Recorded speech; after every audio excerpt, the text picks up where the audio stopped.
The players of the WNBA have been humiliated again.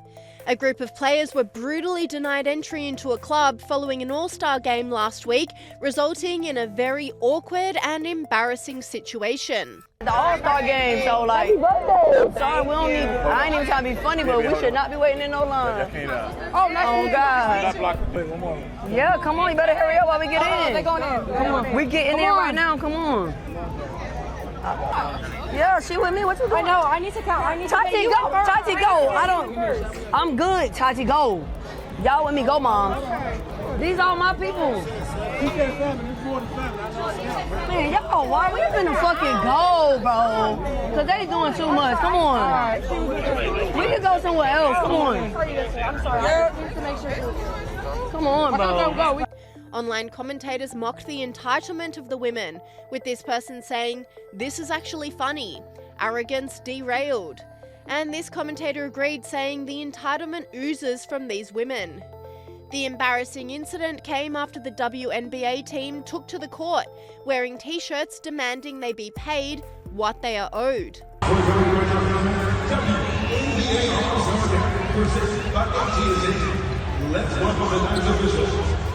Online commentators have mocked the tone-deaf display, given their performance and dire financial situation of the league. Since its inception in 1997, the WNBA has never turned a profit. In fact, to keep the league afloat, the men's NBA subsidizes the women's league $10 million a year. The WNBA survives on welfare. Maybe for compensation, we should give the players EBT cards. And this commentator turned the women's t-shirts on themselves, saying amazing opportunity for the WNBA commissioner to be like, okay, deal. You lost us $40 million last year. Each of you owe us $231K. Commentator Jeffrey Mead doubled down on this, blasting their demands. The WNBA, in the entire history of its existence, has never made a profit. Last year, they lost $40 million. They spent $40 million more than the league made. They require subsidies from the NBA to consistently keep them afloat. The level of entitlement is insane to me. Like, this league can't even stand on its own 2 feet.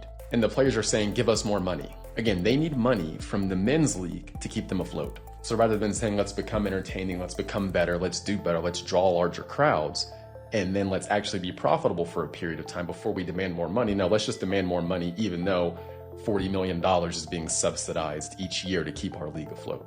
It's entitled.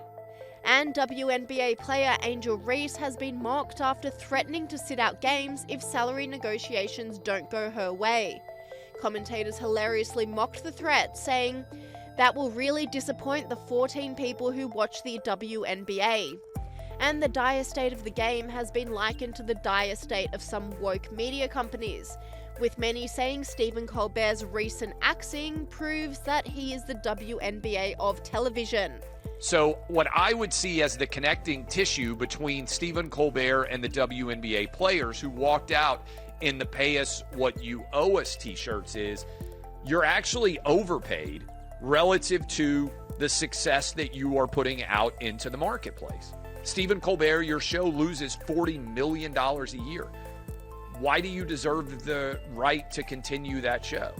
WNBA players, you should be paying your ownership $250,000 each to cover the loss that your salaries are helping to create for the league.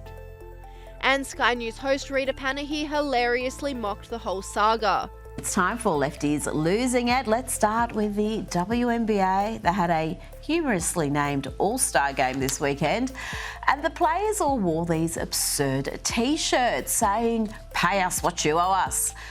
Be careful there, ladies. Be careful what you wish for, because the WNBA loses $40 million a year. That's how much they lost in 2024, and that's with the Caitlin Clark effect that boosted interest and attendance at games. But it seems the activists who dominate this league, and sadly the WNBA is a highly political product, sadly some of these ladies are economically illiterate. Here is Brittany Sykes holding up a sign that says, "Pay the players." They are paid, and their entire league is propped up by the NBA, by the men's competition, something that is lost on a lot of the players, including Nafisa Collier.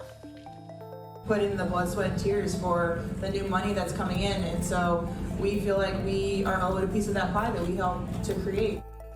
New money coming in, but it's not enough to cover the costs. If these players understood basic maths, the t-shirts would be saying, I owe the NBA money. And the WNBA players are often their own worst enemies. They are always, well, many of them are always playing the victim and engaging in political activism that alienates the majority of sports fans. And they suffer from delusions of grandeur. The sport is growing, but other than Caitlin Clark, most sports fans couldn't name a single WNBA player, and the brilliant Shane Gillis used that to his advantage when he was hosting ESPN's The ESPYs, the Excellence in Sports Performance Awards.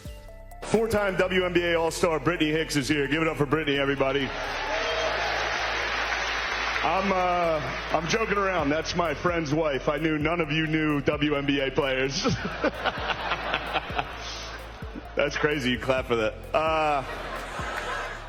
They did clap for that, an audience of sports stars and fans, and even they didn't know.